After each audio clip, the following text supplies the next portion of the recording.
A word we throw around all the time is difficult. How difficult will the journey be? How hard is it going to be to succeed? This is more or less asking, is a desirable outcome likely? We're asking if it's worth our time. Right? If something's difficult, we associate that with a low probability of success. But that's not the right way of looking at it.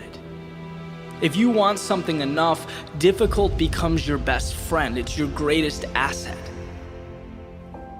And this is one, because of the growth that comes with it, but two, because very few people are willing to chase it down.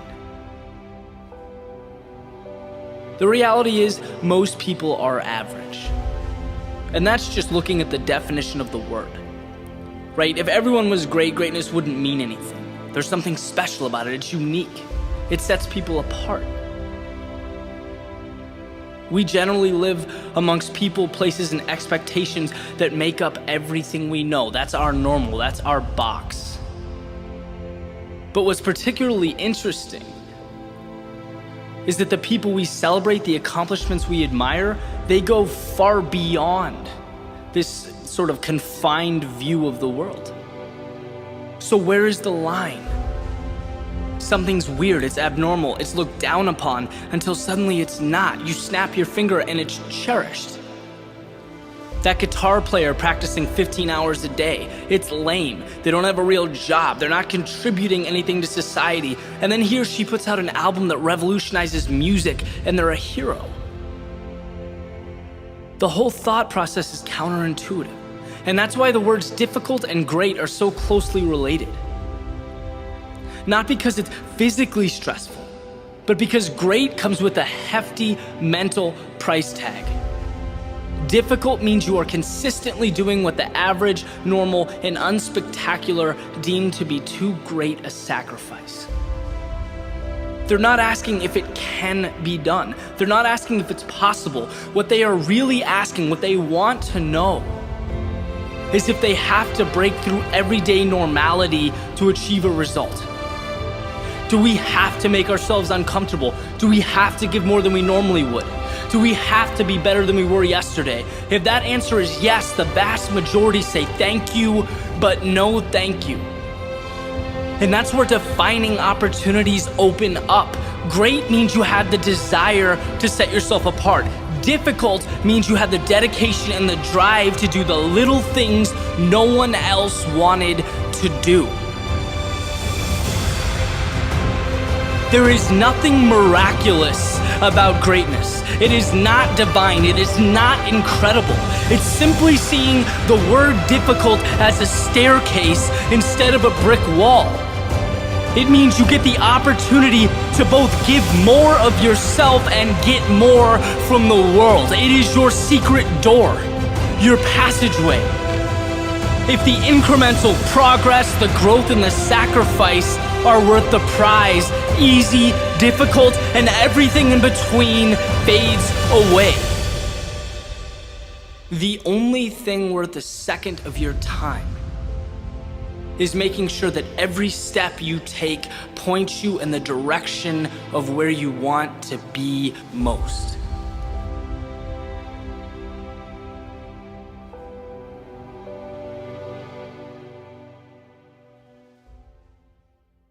There's a man and he's walking through a circus. And what he's noticing as he looks around, he sees these massive elephants, right? I'm sure everyone knows how big and strong an elephant is. They have a rope around one of their legs connected to something, and that's what's holding them in place. And he's looking at them thinking, how are these enormous creatures being held in place by these little ropes, right? They could easily have enough strength to just break free and run around. Yet they're not. They're all staying right where they are.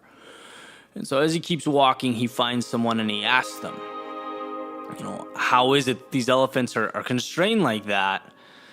And the person explains, well, when they're little, we do the same thing. Right? We take a rope, we tie it to one of their legs, connect it to something, and at that point, they are too small.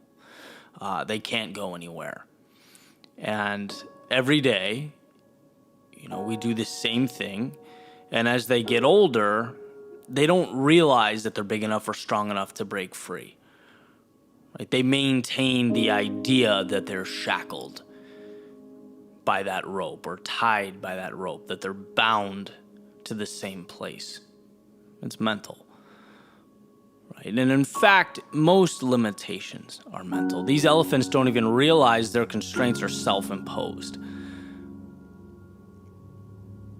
And if you take a step back, if you look at your own world, I think what you'd find is there are more of these ropes than we'd like to admit. And changing that is one, awareness, and two, a willingness. Like, what types of parameters have you made for yourself? Are you living in just because that's what you've always done? Right? What is your metaphorical rope?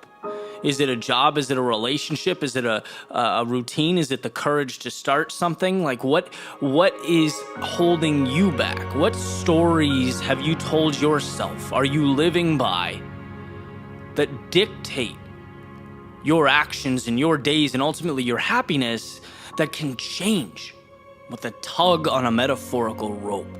See, reality, your life is nothing more than what you've conceded to, what you've allowed it to be. It's a line in the sand, right? And the message today is so incredibly simple. It's to look around you and pinpoint where those lines can be redrawn, where that rope needs to be pulled.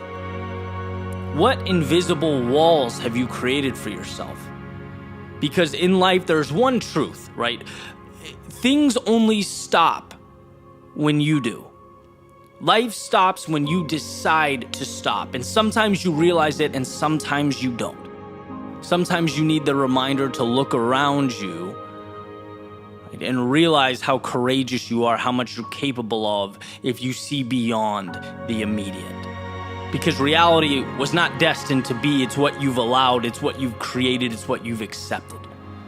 So let's tear down those walls and build something incredible. Have an amazing Saturday. Catch you guys tomorrow.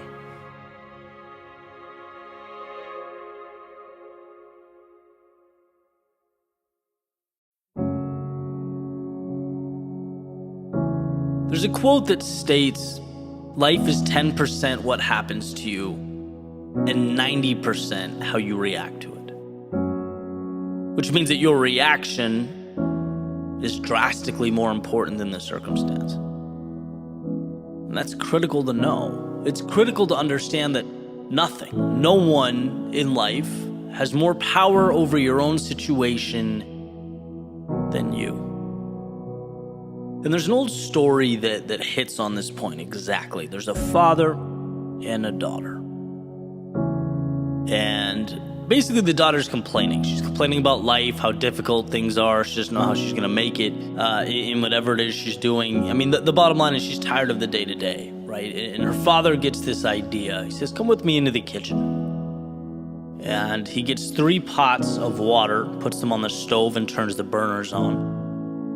As soon as they start boiling, he drops a potato in the first one, an egg in the second one, and some coffee beans in the third one. And after some time goes by and they boil a little bit, he pulls them out, right? He puts the potato in a bowl, he puts the egg in a bowl, and he takes a ladle and he puts some of the coffee in a cup. And he says, what do you see? She says, well, I see a potato, I see eggs, and I see coffee. He says, yeah, but look closer. There's more there. And she goes and she touches the potato and it's now soft. And he hands her the bowl with the boiled egg. Right? She takes the shell off and breaks it open. She sees that it's hard inside. Then finally he asks her to take a sip of the coffee. And, she smells it. She takes a sip and a smile comes to her face. She says, so what does all this mean? What are you trying to say? And he says, well, the potato, when I dropped it in the water, it was rigid, it was tough, it was uncompromising. But in the boiling water, it became soft, weak. Then you have the egg that was basically the opposite. This delicate layer protecting a liquid center, and the boiling water made it hard. And then there was the coffee. that wasn't just changed by the situation. It created something new. It took the same adversity and used it as a lever to bring something beautiful into existence.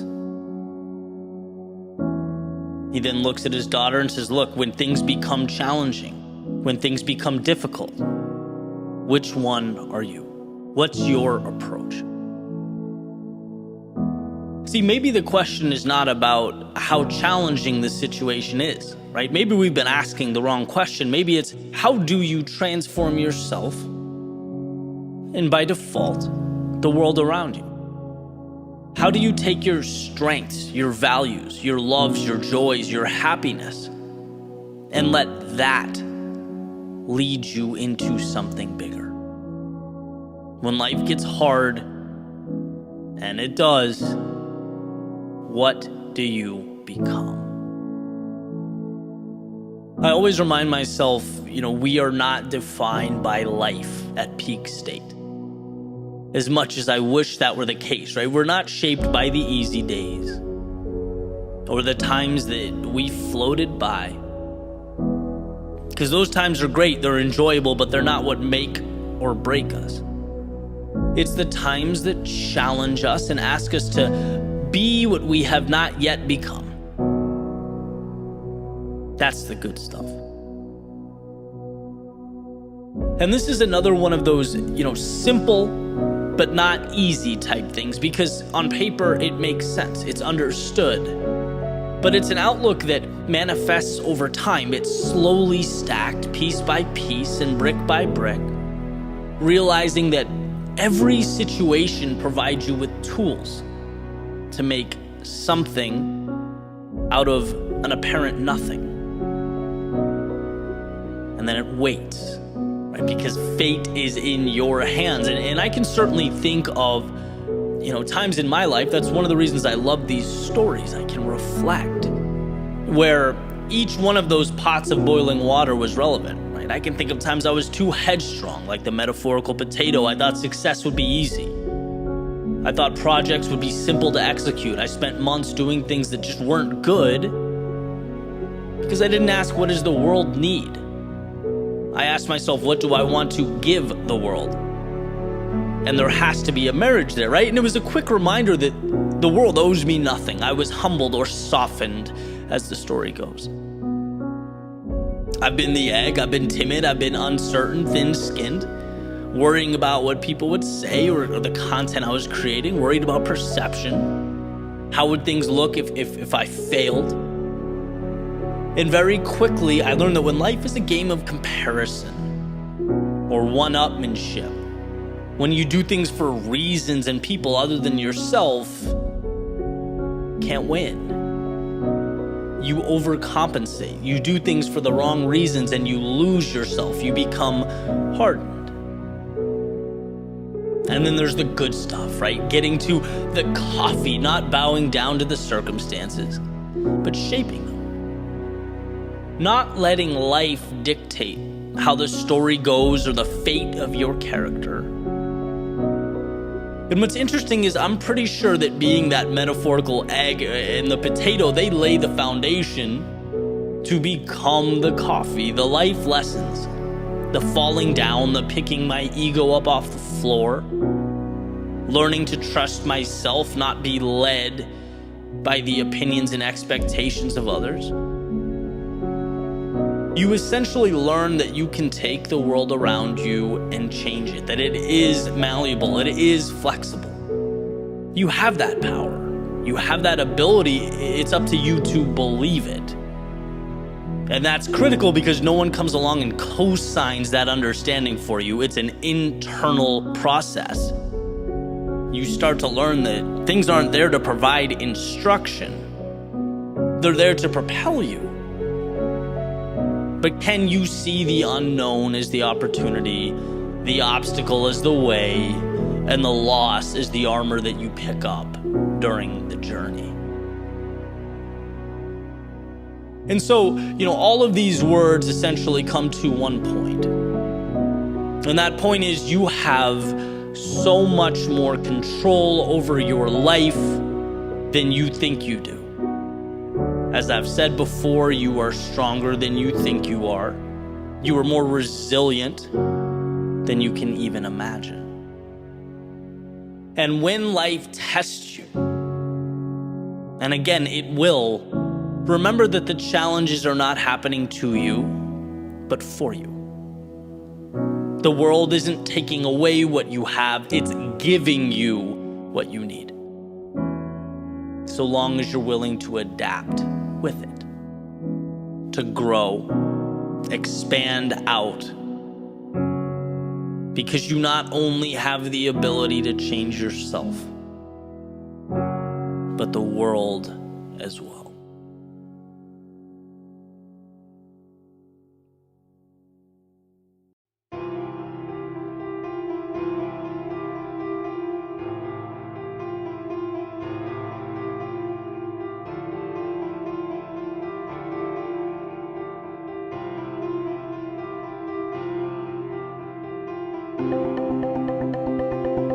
What does it mean to give 100% effort on something?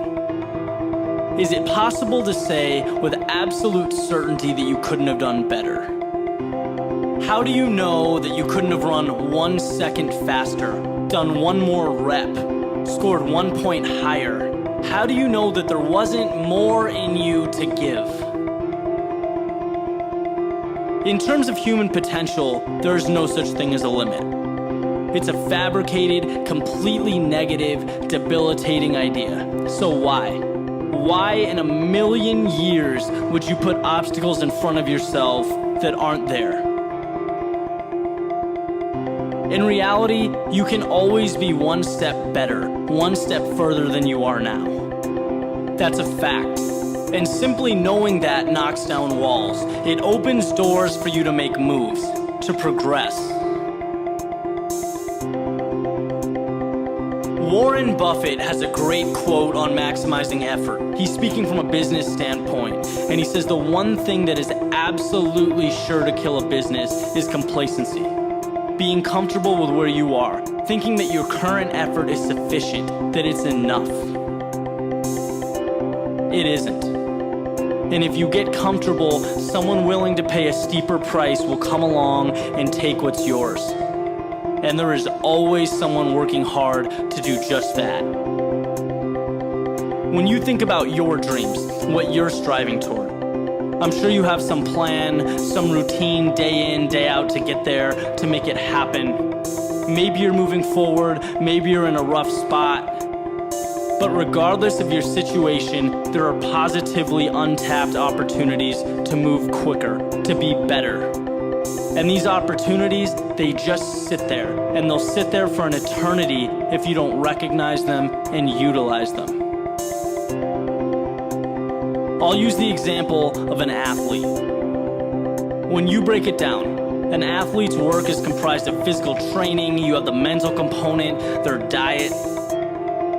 And to say you want to be the best is one thing, but if you can't strip down your goal into these simple components and ask yourself, how can I be a little better in each area? You won't grow to the level you're capable of. You won't be the elite athlete. You're missing the key ingredients to success. Even sitting on the couch, watching TV. It's a normal thing, we all do it, you unwind, you relax for a few minutes.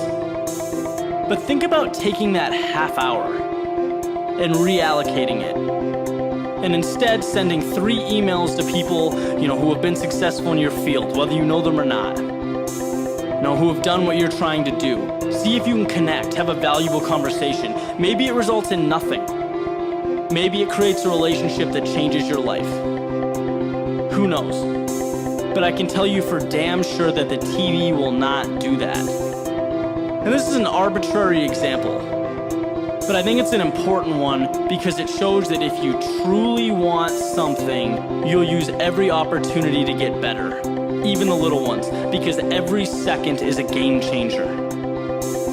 Always be asking yourself, what can you be doing differently? What can you be doing better?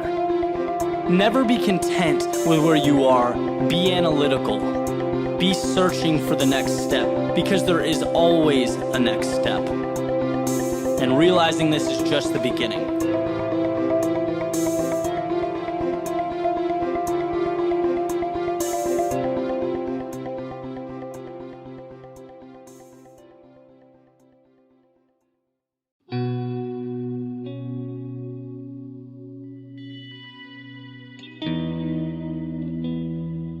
I was once told that to become who you might be, you have to walk away from what you are.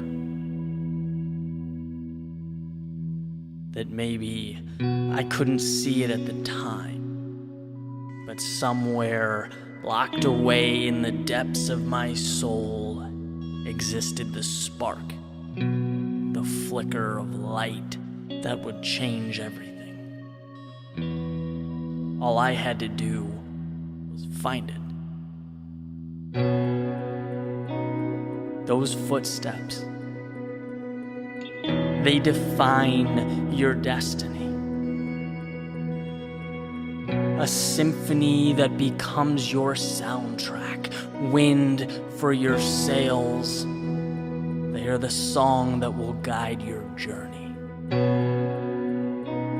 In your pockets, they can be empty if your heart is full.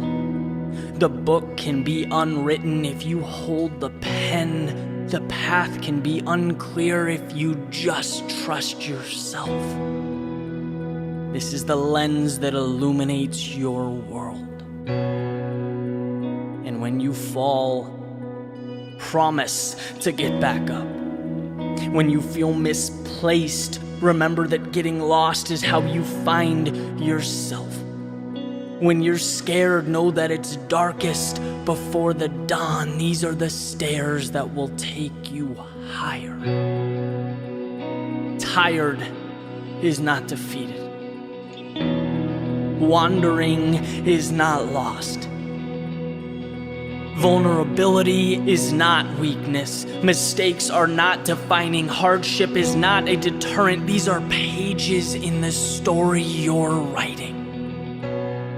And it's the story of a lifetime.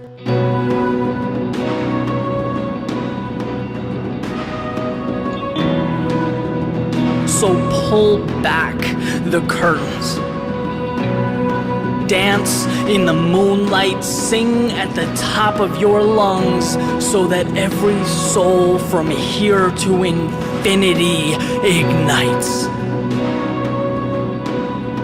Life is too short to miss a moment, too beautiful to overlook, and here you are, with a map, a key, and a horizon waving you on. So follow it. Through the airwaves, past the mountains, beyond the desert.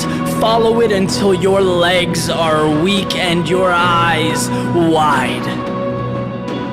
Let it be the song that carries you home. This is the story of a lifetime.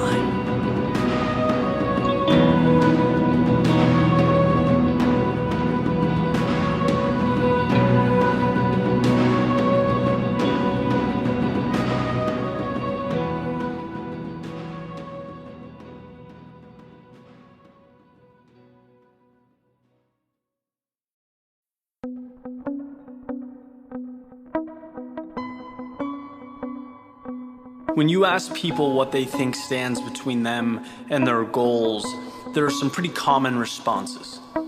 Inexperience, fear, maybe hesitation, time management. These are obstacles we all have to overcome, right? Certainly they're all valid, they're all very real. And I recently took this question, spent some time with it. In terms of my own progress, I looked back at the past year and a half, starting from the inception of Your World Within to right now. Substantial progress has been made. I'm happy with where I am. But at the same time, there were periods of stagnation where maybe the wheels weren't turning as fast as I'd like them to. So now that some time's passed, I have the luxury of examining my lessons learned. And of all of them, the most important is the realization that perfection is a myth. And not only a myth, but it's deceitful. It's detrimental to success. See, perfection is, by its very definition, flawless. And in theory, that's ideal. That's what we want.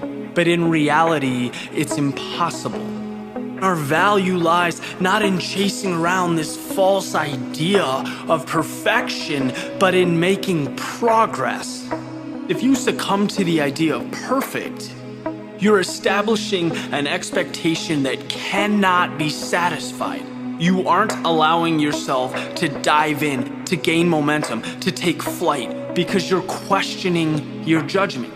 You're holding back. You aren't putting yourself out there. If you're not perfect, if your work isn't perfect, you don't want it to be seen. But perfect isn't real. The only way to obtain excellence is to move with what you have right now. No, you won't be flawless, but you can improve every single day. There's great benefit to creating something, throwing it against a wall and seeing if it sticks.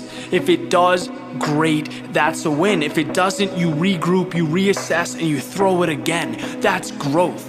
And some growth is always better than no growth. Over the course of my life, I probably can't count the amount of times I've said the phrase, Rome wasn't built in a day.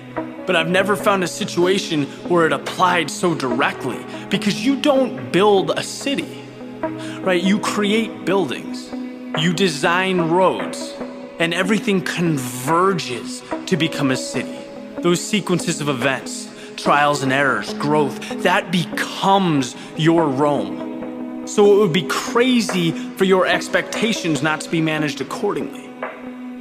If your plan was to become fit, but you won't even step into the gym because you don't look like Brad Pitt in Troy, you're not gonna go anywhere, right? To get to that level, you need to first allow yourself to be vulnerable, to step into the situation and learn, evolve into that vision you have for yourself.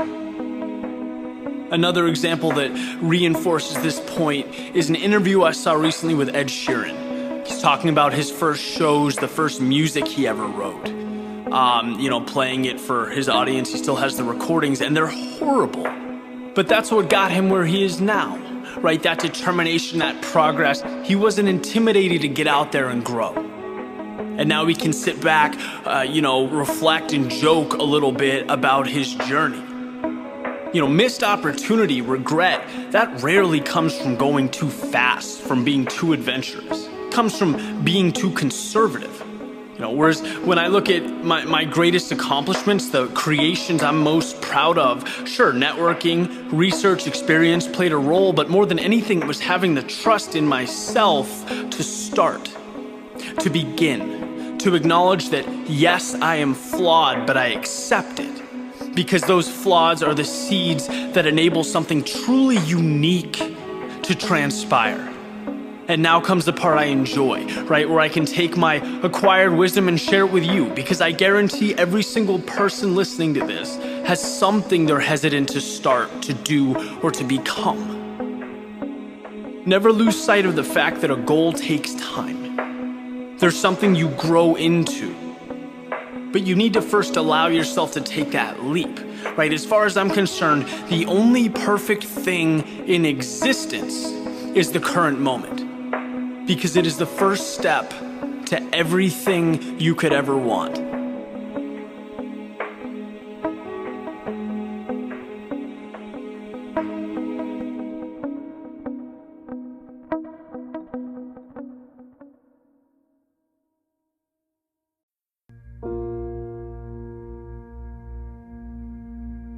I want to talk about a myth. And it's a myth, it's an idea that's commonplace in our lives, and it's rooted in a lot of the decisions we make, as well as the actions that we do not take. And it's this idea of certainty, of a formula, something that's already out there that will get you from point A to point B. See, breaking it down further, There are two things you need to know about certainty. One is that it's an idea derived from fiction. There's no way of knowing exactly what the top of the mountain will look like.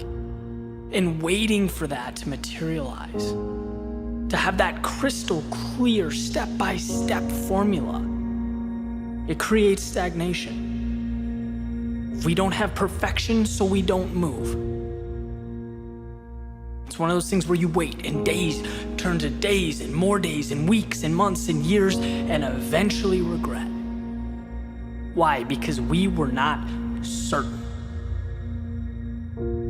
And what do? See, this leads to the second piece. We study everything, right? We live in a time where we have access to unlimited resources. And it's this incredible thing, right?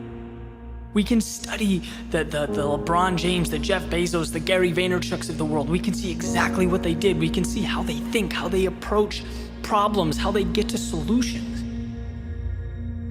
And on one hand, it's an unbelievable benefit. Knowledge is power.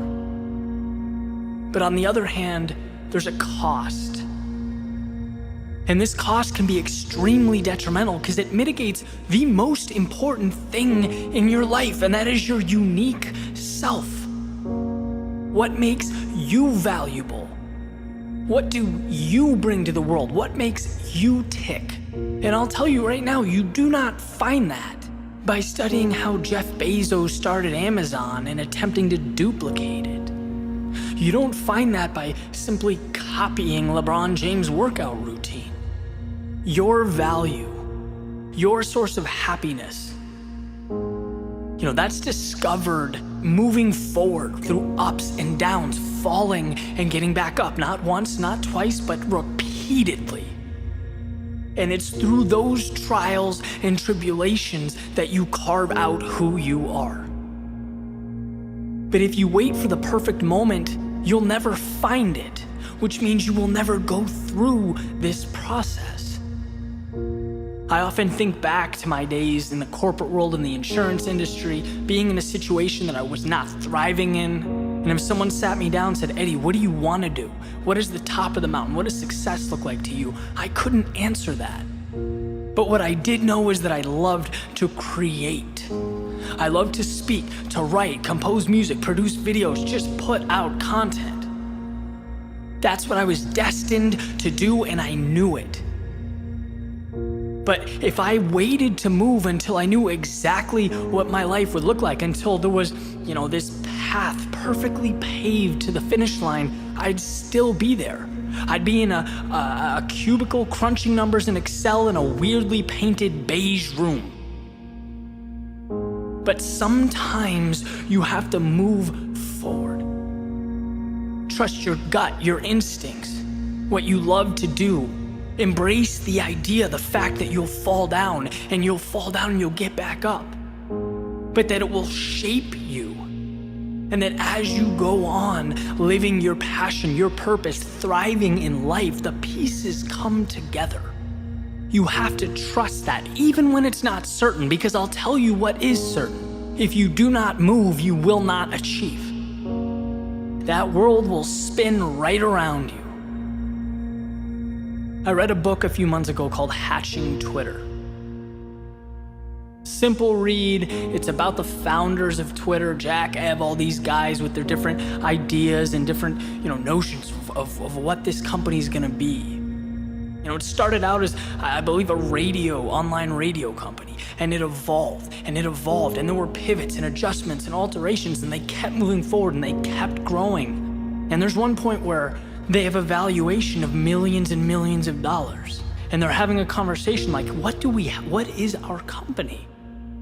Is real-time news the focus? Are we promoting social interaction? Like, what is it? How do we brand this? How do we market it? What do we have on our hands? This is a company worth millions of dollars.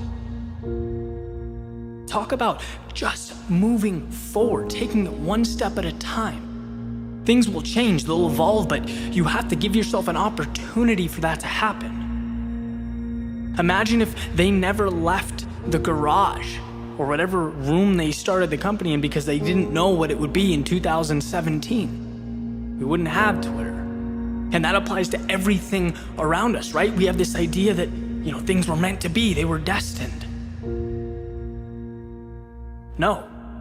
Things exist around us because of risks that were taken. Because people pushed forward until they got a result, until they knew what they were meant to do, and it materialized. And that is life. So don't be scared to take that step. Don't be nervous to fall down. You need that. The world needs that, because without it, we'll have could-be's and some days, but not the existence that we want, that you deserve, that you're capable of acquiring. No longer is certainty the standard. Progress is the standard, and your life will change.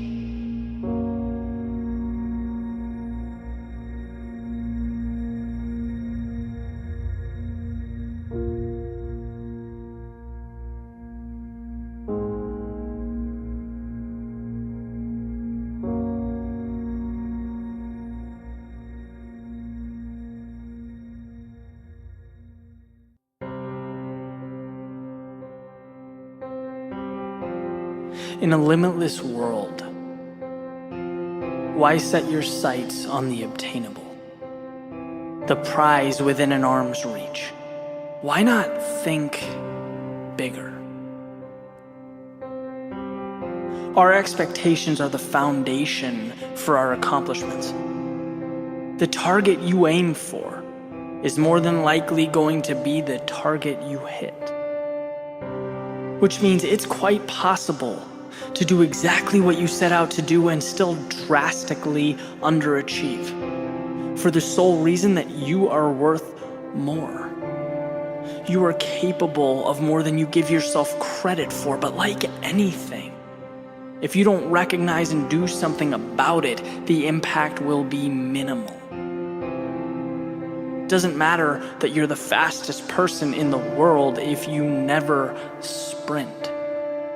It's impossible to stumble into excellence, because to get there, you need to, 1, understand that something greater exists, and 2, understand that you are worthy of it. In anything you do, it's better to aim high, to try and accomplish too much. Be bigger than reality, larger than life, and what you'll find in maintaining these monumental expectations is that you grow along with them. You realize that what was acceptable yesterday is no longer good enough, that it was merely a stepping stone. The things you're capable of, the life that's possible for you, is unfathomable to the human mind. Endless opportunities are not black and white. They're not reassuring because they haven't happened yet. They're not visible or tangible, but that's okay. Just know that no matter where you are or what you want, more exists. If you're willing to go to another level, there is something bigger, period. So take a look at the targets that you've set. Don't waste time asking yourself whether there's something greater. There is. Ask yourself if you're willing to step up, to move outside your comfort zone and get it.